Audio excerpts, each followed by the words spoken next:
All Hit Radio.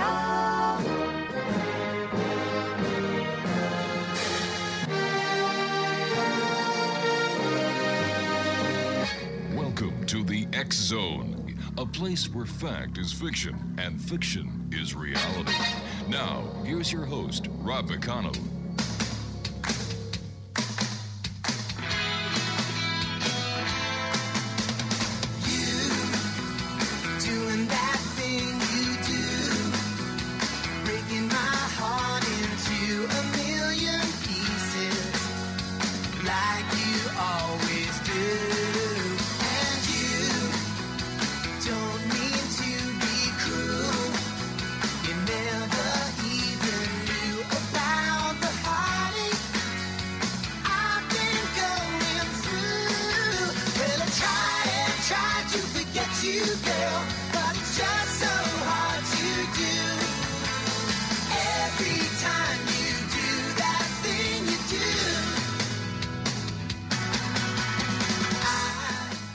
And welcome to the X Zone, everyone. I am Rob McConnell, and for the next 2 hours, I'm your host and your guide as together we will cross this time-space continuum to a place that I call the X Zone.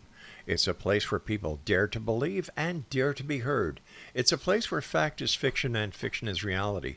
And the X Zone comes to you Monday through Friday from 10 p.m. Eastern until midnight, right here on the X Zone Broadcast Network and on your hometown radio, Classic 1220, streaming around the world on Classic1220.ca. My guest this hour, Exonation, in the first hour of tonight's show, is Mahalene Louis, and she is in Austin, Texas. And Mahal, welcome to the X Zone. Well, thank you. Thank you for having me. I love what you just said, where fact becomes fiction, fiction fact, where we dare to dream. Lovely to be your guest. Thank you. Oh, it's our pleasure. Tell us a little bit about yourself and how you got involved in that thing you do, including the supernatural and extraterrestrials. Well, I believe I always wanted to expand. That somehow that's how I moved out of France and came to America. I wanted a bigger perspective on life itself, and I could say that I've always sought for something bigger than the material dimension, another world, another way of being, something that defies the imagination and brings us to a greater version of who we can be. So that's always felt like my first and foremost motivation. Now, I understand you've had some paranormal experiences. Can you share them with us? The experience of another world, is that the question? Yes. Well, when I came to America, and that was about 4 decades ago, I was in my mid-20s, and I didn't speak a single word of English. I had studied ancient languages, symbolic languages, but English was not part of my curriculum. So here I am in America, not knowing anyone, not specifically having any money to help in that situation, and unable to communicate. And that was really new for me. This was a huge cultural shock. I mean, it would have been for anyone. Certainly. But when you are a communicator at heart, to be mute was a transcendental experience. And so what eventually happened is I started painting, and I had never studied art formally. But then, besides an uncanny gift that unfolded, what was another cultural shock was to realize that when I was painting, I would go through a portal. I would actually be teleported to a different world. And in that other world, it was only beauty, only love. There was no judgment. There was no pettiness. There was no fear. And it was a very different way of feeling who I am and who I was in relationship to life. It was, I had lost all my points of reference, basically. And so now I was evolving on a very different canvas, to use this metaphor, and it became even a bigger question. Like, how can I function from that level of awareness in an everyday life?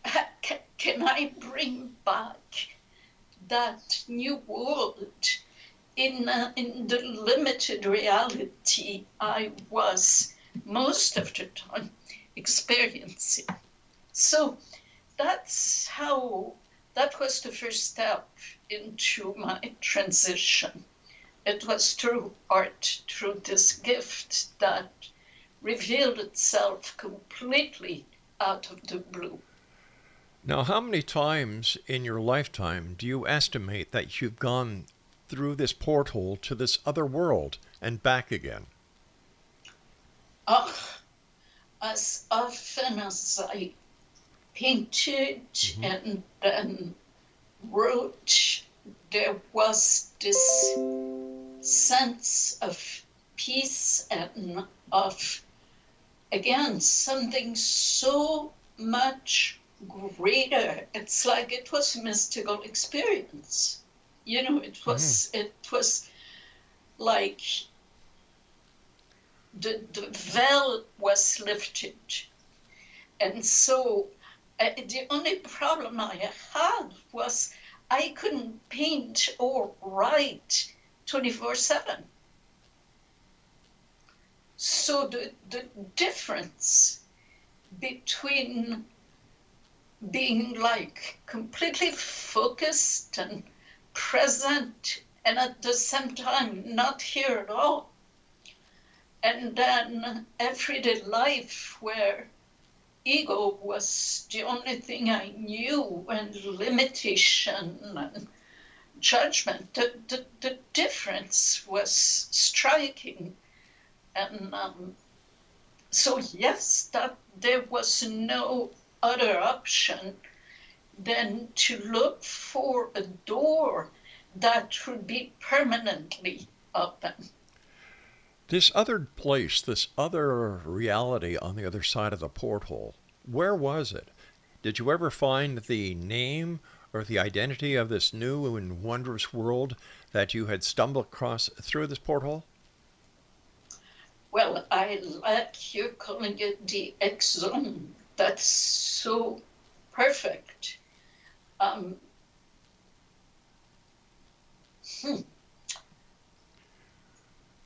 Well, let me ask you this: while you were over in this other reality on the other side of the porthole, were there other beings there? Were there cities? Were you communicating with other people, either verbally or telepathically? What was it like? Yes, there was most certainly telepathic communication. And those communication happened with, I want to call them supreme being, higher forms of incarnation. I mean, I didn't perceive that they had a body. I just perceived their magnificence, their magnitude. if I were to give them a body, it would be like 10 times bigger than we are, than certainly that I am as in my human form. So there were those presences, there were symbols as well. I saw it was more like a matrix, like there was like all those languages that interacted, and then somehow just beautiful patterns, like patterns within patterns within patterns of geometry and order and beauty, and so that's what I saw, the geometry, the symbols, and what I heard and felt was telepathic communication. Definitely it was as if I was downloaded a whole lot of information that I was to transcribe and make, I want to say palatable, make digestible. It sounds like it was a wonderful experience. It was, and yes, and it continues to be a wonderful experience. And now it's more reconciled, I would say.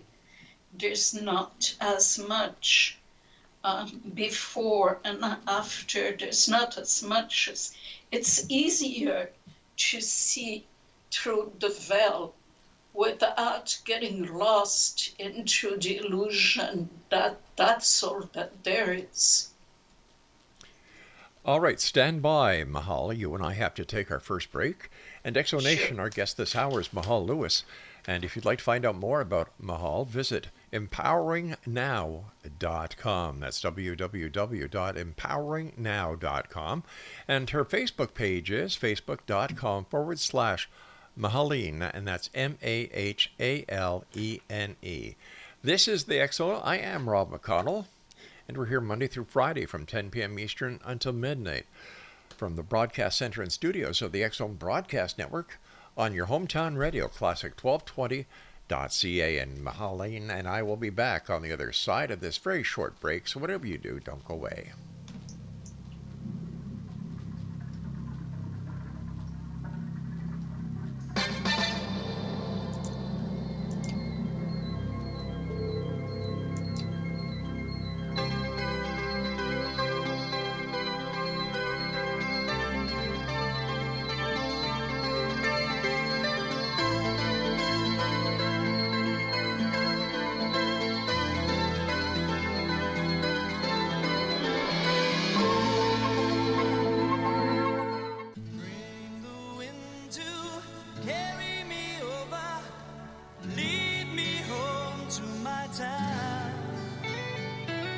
Tell me when that breeze is blowing, taking me home to my town.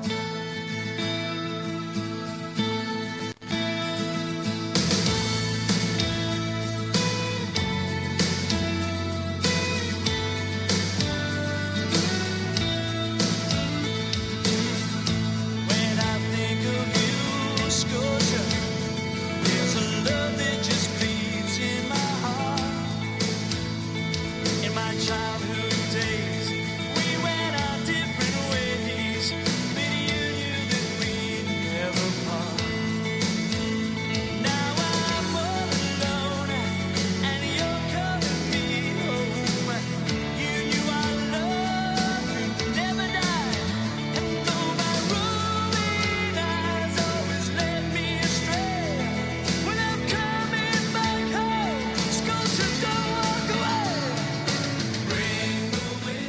And welcome back, everyone. Mahalene Louis is our special guest this hour, and she is in Austin, Texas. And if you'd like to find out more about Mahal after the show, visit her website, www.empoweringnow.com. And she also has another website, thecodeofopposites.com. Mahal, I'm intrigued by this place where you went to on the other side of the porthole. What was it that you did the very first time to be able to enter through the porthole to this other dimension? How did you make it manifest itself? Well, that's a great question, and a question I asked myself many times. And the only answer that made any sense is that I did something completely foolish or extremely courageous, however you want to look at it. In other words, I left my family, my country of origin, came to this new land with just one suitcase. I had nothing to my name, and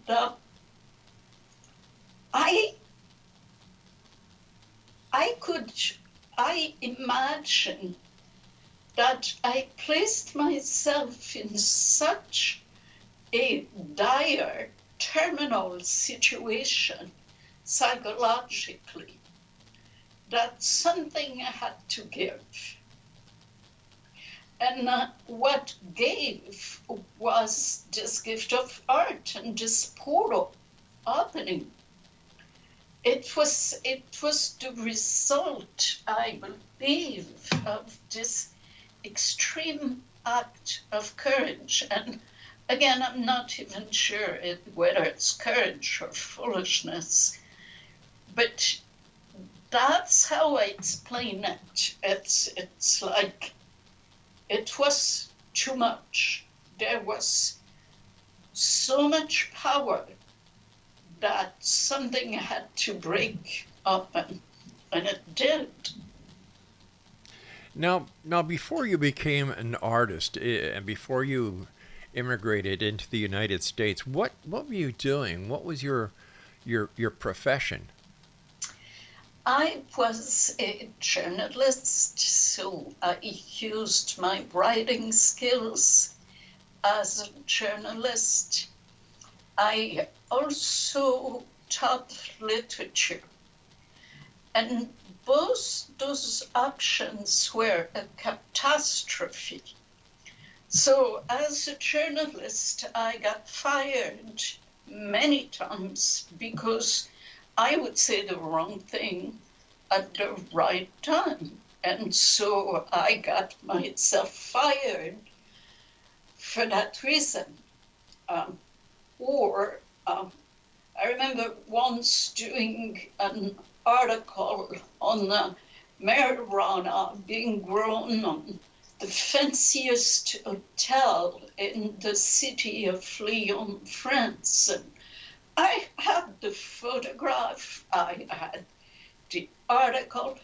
Well, the people owning the paper didn't think it was too funny, so I got fired. And so that was my experience as a journalist of doing journalistic work, true journalistic work, and being fired for it. So that didn't work too well.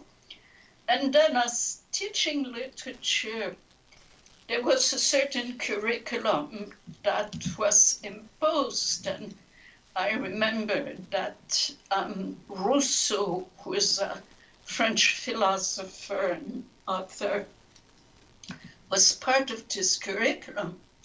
I happened to not share his ideas at all. I didn't like the guy, and so I chose not to teach him. And the director of the school eventually told me, well, either you teach him or you're fired. So that's how I got myself fired. So then it was like, everything I really loved to do, which was the written word and writing and exploring and teaching literature, all of that was like closing, all options were closing one after the other.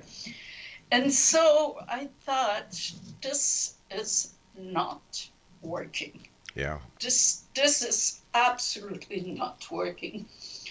At the same time, I had this friend in Lyon who was a baker, made French bread and French croissant, who found a job in New York City to make French bread and French croissant.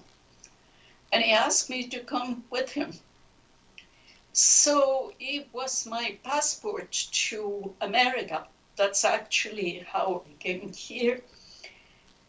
And that's how I made the decision to come, because my life was seemed like such a giant disaster that I needed new horizon, clearly. Let me ask you this. Do you think that what happened in your past, getting fired and, coming to America to work for your friend who was making the croissants and the French bread, was all part of a master plan to get you to where you are and to get you into the porthole to do the wonderful things you're doing today? In my perception, I have no doubt.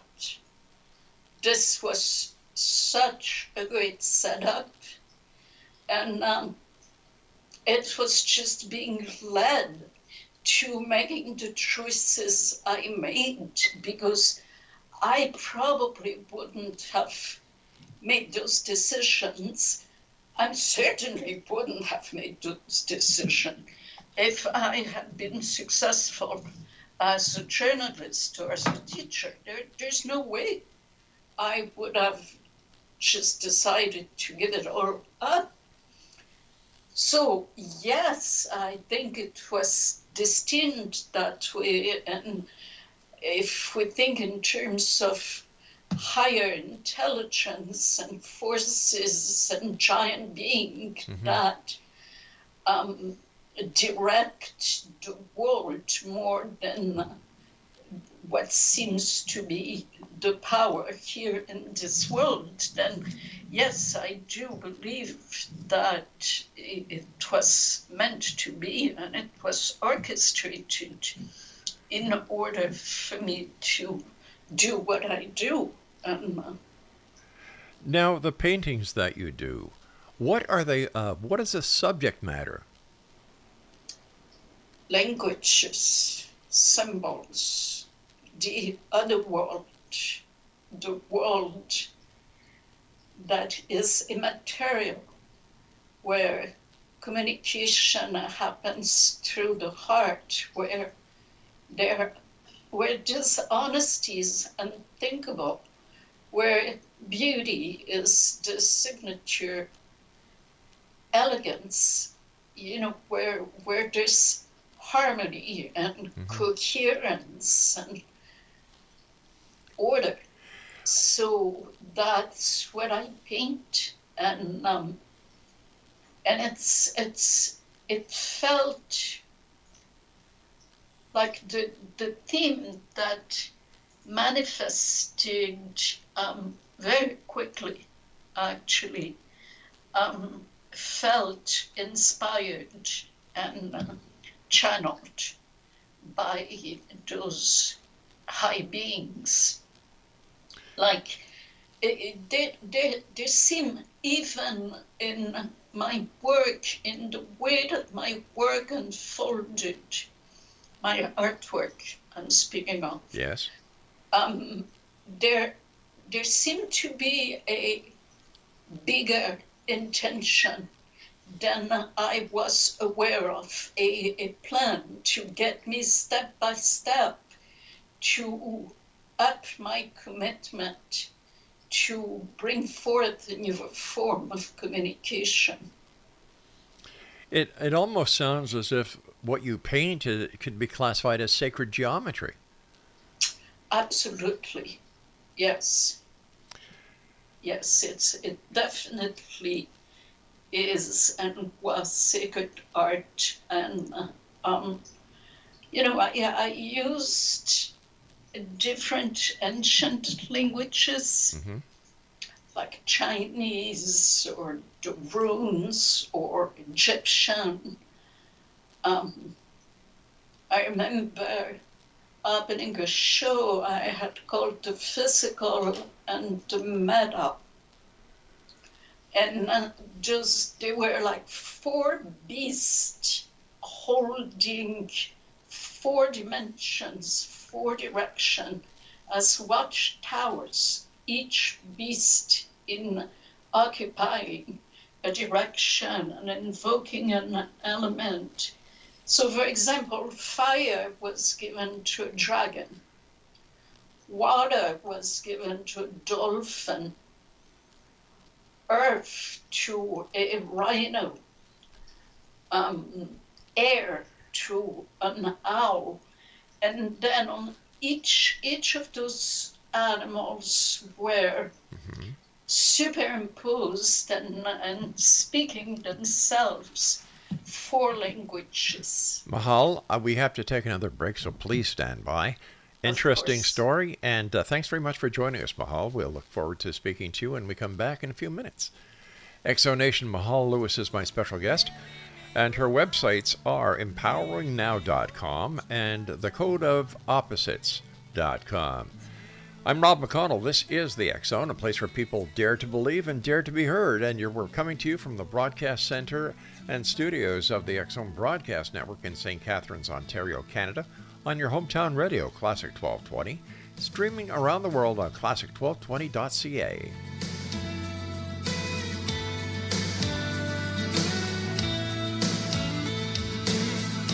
When I think of you, Scotia.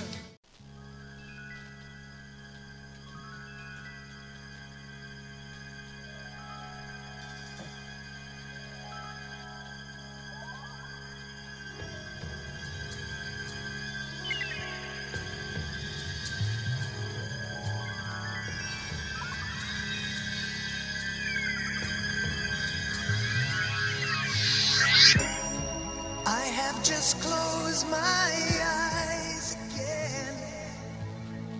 Climbed aboard the dream with a chain.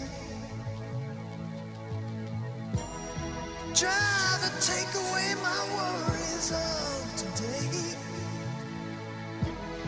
and leave tomorrow behind. Ooh, dream weaver, I believe you can get me through the night. Ooh, dream weaver. Welcome back, everyone. Mahalene Louis is our special guest, and Mahal is in Austin, Texas. And if you'd like to find out more about Mahal and the work that she does, visit empoweringnow.com and thecodeofopposites.com.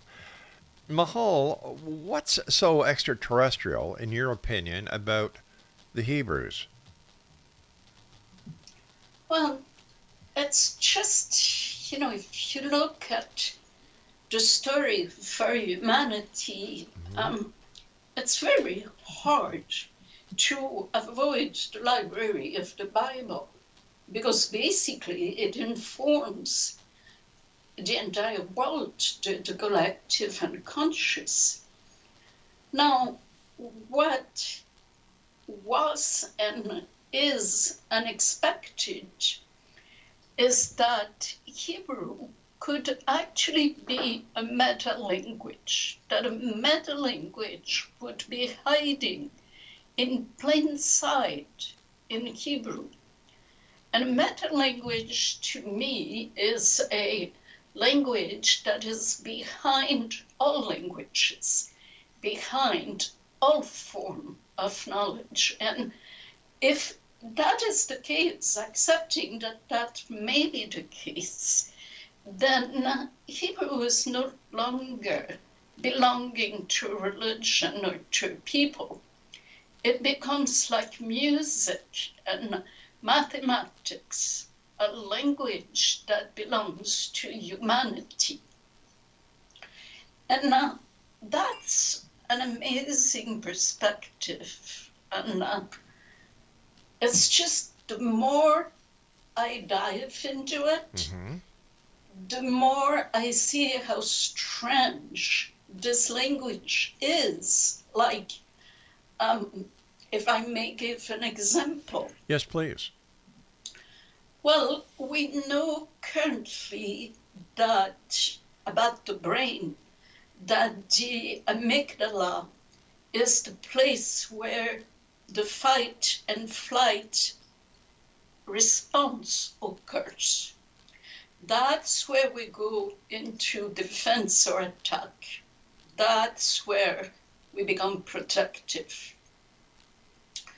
Well, accepting that there is a language that is the language of nature, then it would give the amygdala a sense that existed before scientists said, okay, this is the part of the brain, this is what we're going to call it. As it happens, there are two myths that cross-culturally are everywhere. Two myths that every culture repeats. The first myth is the story of the flood. Whether you're in Mesopotamia, in Africa, or in America, or in Europe, every story will speak of the flood. The other cross-cultural mythology is the story of Babel, the tower that somehow people erect, and as a result, they lose the comprehension that there is a language, a meta-language possibly, that could ease that transition into other worlds, could lift the veil, could allow us to hear ourselves and each other. Well, to think about the story of the tower, and the tower itself, is the name of the tower is Migdal, Migdala. And there it is.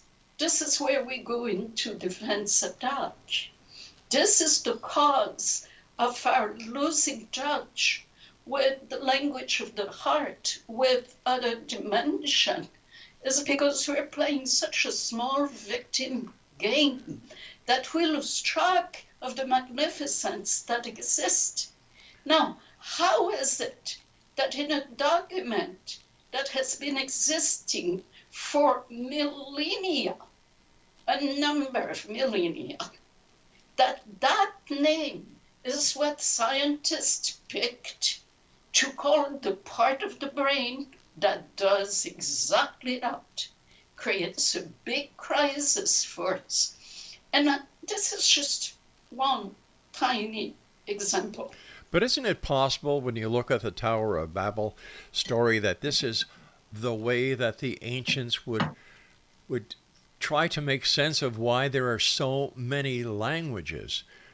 And because back then there was no internet, there was no semblance of creation, there was no idea that there were so many gods, so many religious philosophies, that the Tower of Babel was a way of trying to make sense of something so wide that we needed to have a reason. And like the flood, is it possible that the flood was also a metaphor that was successful in one philosophy, so it was carried to the next?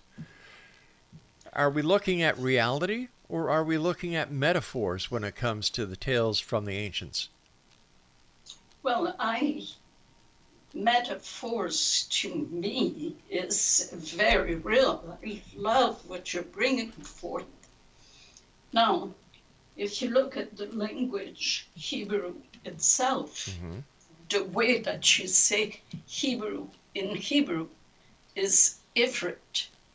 And ivrit means metaphor. It is that which carries us beyond.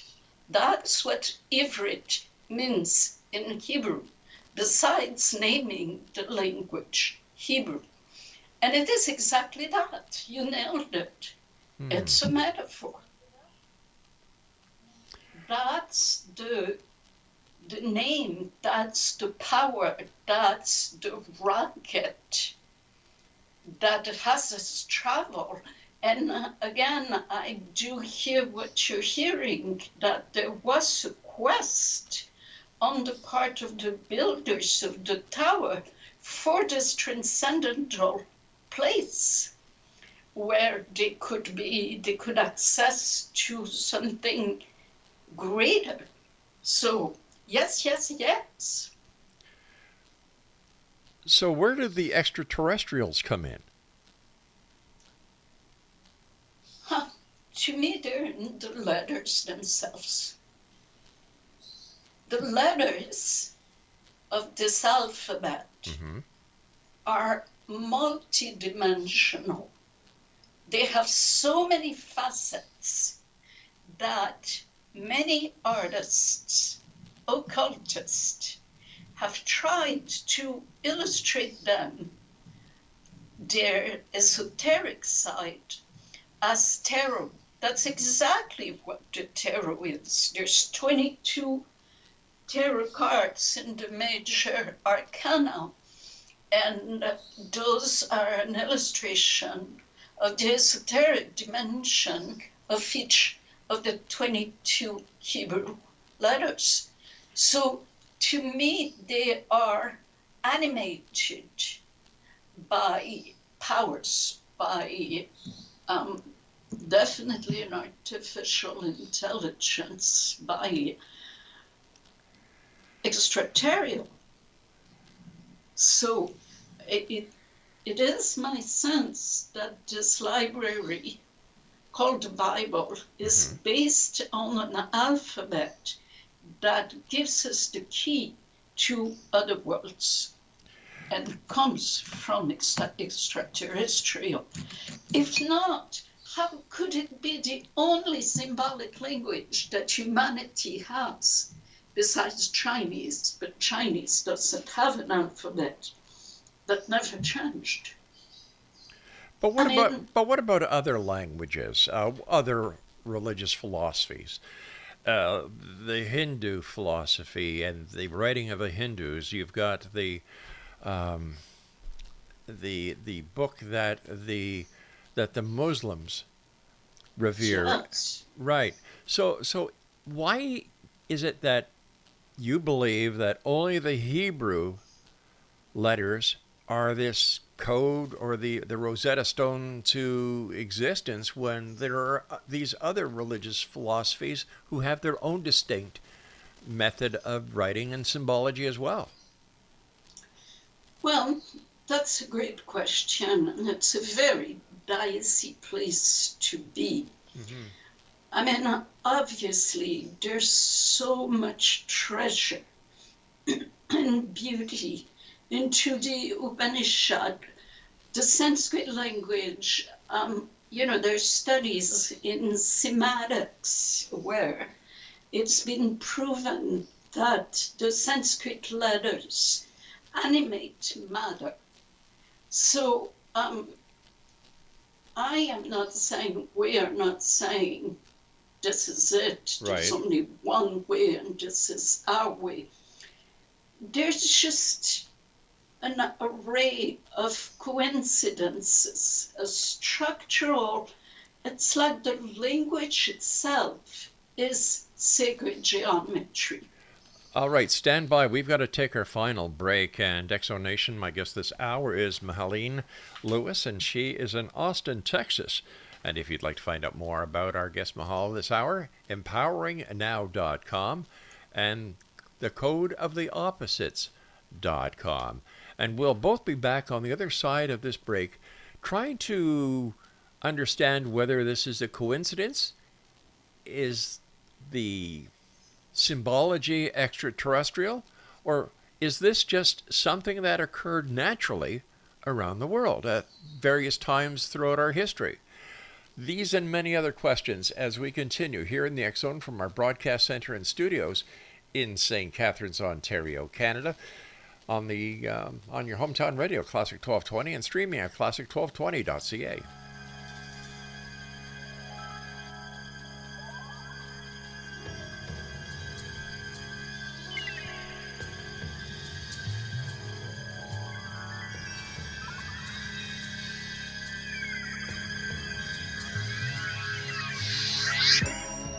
I have just closed my eyes again.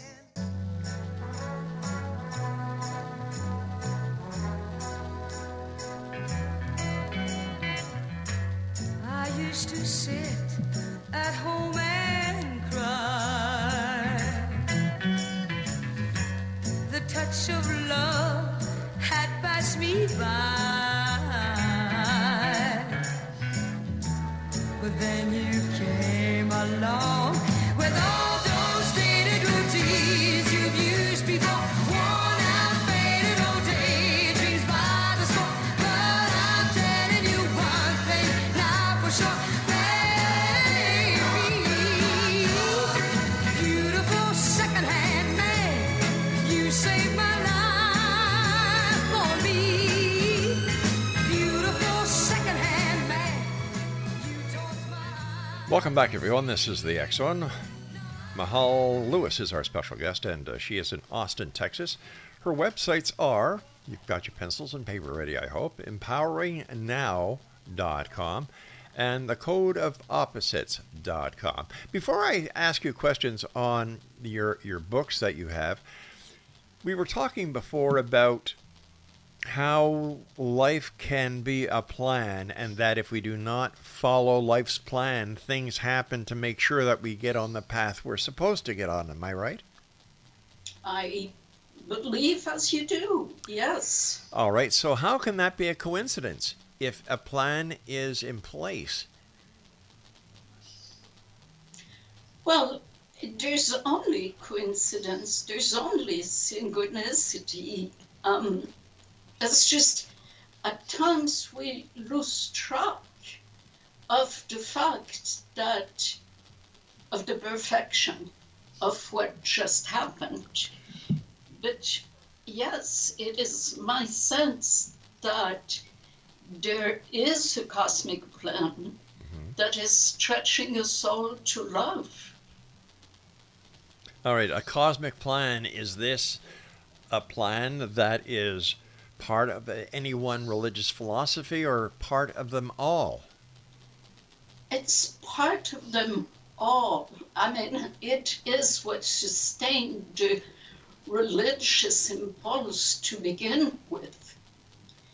It's like you take mystics of different traditions, and no one will argue. They will all agree on the spirit of love and oneness. It's only the unfelt religions that go into argument and separation and fights. But there is a sense, there is, again, some ideal that is stretching us towards the sacred. And the sacred has no denomination. It doesn't belong to any caste or gender or origin or race or people. It's our nature, our human nature, that, and our divine nature, same, that we're here to embody. So what do you think our mission is in life? Why are we here? To wake up from the illusion that the material world is all there is, and to stop giving our power to it. But why now at this very point in history? If, in fact, that was the reason why we are here, Why wasn't this recognized many hundreds and thousands of years ago? Why Well, just now? I believe it was recognized. That's what prophets would speak about. But That's what moved them to attempt to share this other reality beyond greed with the people they encountered. Now, why now? Why is there, has it become so much more present? Mhm. Whereas before it was a minority and now it's touching the collective. I believe if we need to wake up fast because the earth doesn't have much more time to be healthy. So it's like each of us must become responsible for our own awakening, and each person that opens their heart fully now touches a number of people, so that as a sisterhood and brotherhood of light and love, we could just open the portal and transition into, it's like the Beatles sung it. Imagine all the people. I wonder if you can. Mhm. No need for greed or hunger. So that's it's time. Why now? Because it's now or never. But would it not have been to the advantage of humanity thousands of years ago if the prophets were able to get this message across then? Then we wouldn't have had the Crusades. We would not have had the wars in Europe. We would not have had World War One, World War Two, the Korean conflict, the let's see, Gulf War One, Gulf War Two, the atom bomb. We wouldn't have had Auschwitz. Why wasn't it done then? I find it hard to understand that if this message was so important and it was known so many thousands of years back in history, why it wasn't established, why it wasn't heeded, so that we could have saved all this hurt, all this pain that people have suffered all these thousands of years. I hear you. And what this reminds me of is a discussion that a farmer has with God. And he says, you do nothing about farming. Just let me handle the weather, and I'll give the proper amount of rain, and I'll save the grain from the winds, and you will see that the harvest will be so much better than what we've got with you. So God said to the farmer, okay, here it is, you have all the controls. And the farmer gave the exact perfect quantity of water and of sun every day, and just the grain grew in the best possible condition.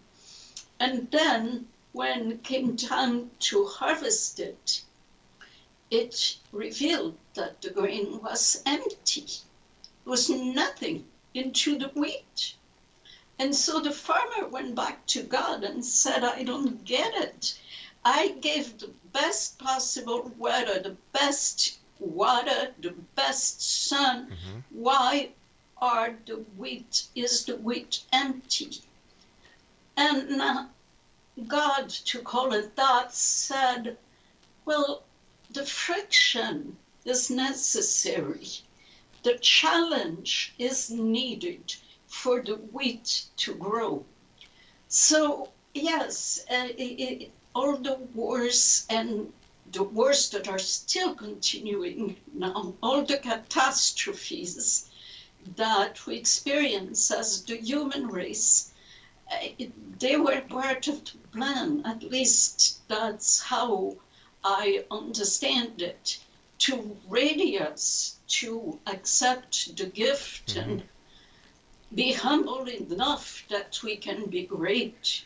So that's how I hear it. How does that sound to you? It sounds as if we're looking for reasons to find the failures that humanity has been involved with. You know, we're always looking for a reason for failure. We're looking for reasons for war. We're looking for reasons for riches. We're looking for reasons for everything. And yet we're not able to understand that we, humans, have caused all this. And when it comes to the power of God or a deity, I have problems with that, because let's just take the God of the Bible. You know, he teaches love, he teaches honor, he teaches respect, he teaches us to be kind to one another. You know, honor thy father and thy mother.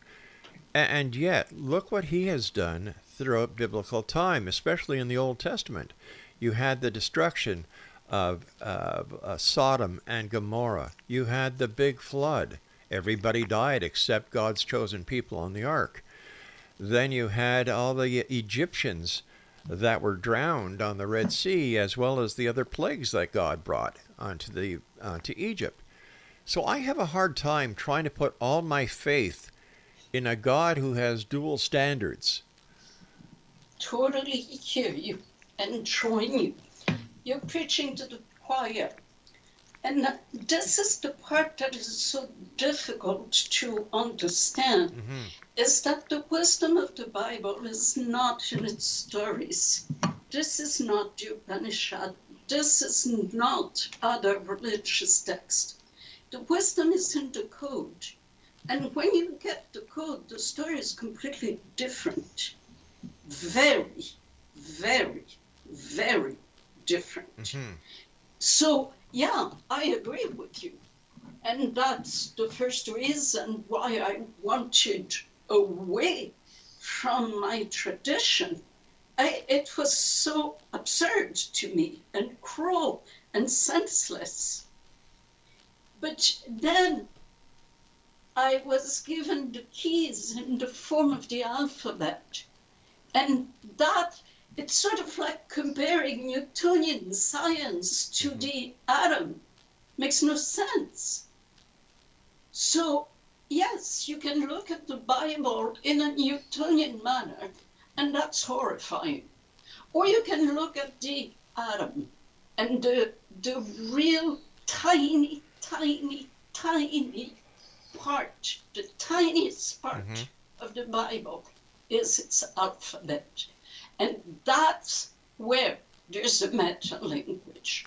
That's where there's a path to love and to the exome. And it's quite clear.